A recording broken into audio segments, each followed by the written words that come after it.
Okay, so you know how much I love a good hypothetical fight scenario, right? Yeah, I think we all do. Especially when it involves, like, two icons of martial arts cinema. Oh, absolutely. The bigger, the better. Yeah, exactly.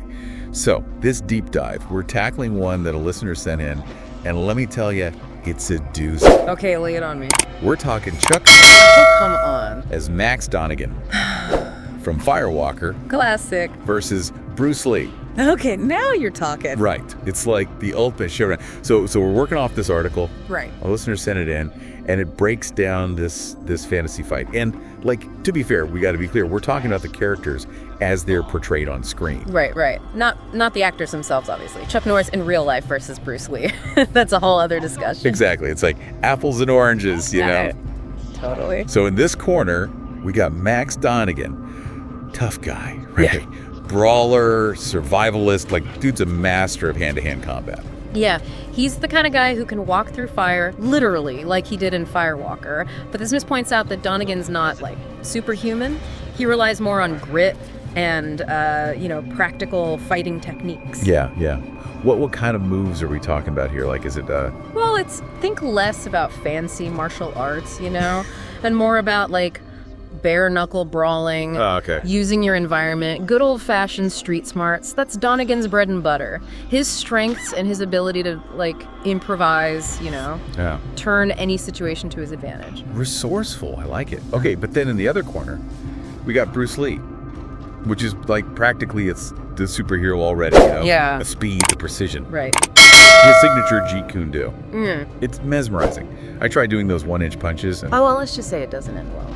Yeah, Jeet Kune Do. It's all about efficiency, adaptability, too. It's not about rigid forms, but about intercepting your opponent's attack and exploiting their weaknesses. Which, Bruce Lee on screen, he does that perfectly. The source even describes him as having lightning reflexes and overwhelming technique. That sounds about right. But, okay, hold on. Donigan's no slouch either, right? Yeah. Like, that size, that strength, doesn't that give him some kind of advantage? Couldn't he just, I don't know, overpower Lee?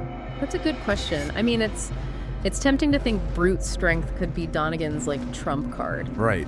But Jeet Kune Do actually emphasizes redirecting your opponent's force, using their momentum against them. Oh, interesting. And plus, Bruce Lee's characters are so agile, they can move in and out of range so fast, making it hard for, a larger opponent to even land a punch. So it's less about brute force and more about, like, strategy and finesse. Exactly. Think of it this way.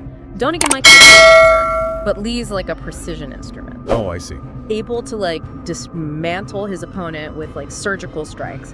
The source actually concludes that, like, Donigan might land a few punches, but ultimately, Lee's strategic brilliance and superior technique, they're going to give him the edge. So we're saying Bruce Lee takes the win, huh?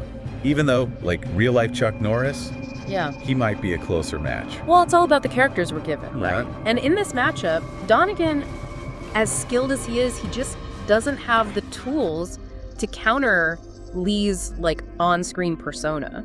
That's fascinating. It really makes you think about how different fighting styles could clash, and how even a seemingly outmatched opponent, they could find a way to, like, exploit a weakness. It definitely does. And this analysis, it actually gives you a framework for thinking about any hypothetical matchup, really. So I'll leave you with this. If we apply the same logic, could any fictional character from any genre really truly stand a chance against Bruce Lee's on-screen portrayal? Ooh, good question. Like, could Superman, with his brute strength, or Darth Vader, with the Force, could they overcome Lee's speed and precision? It's a fun thought experiment, isn't it? Yeah, it definitely is. I think I got some homework to do. All right, that's our deep dive for today. Until next time. See ya!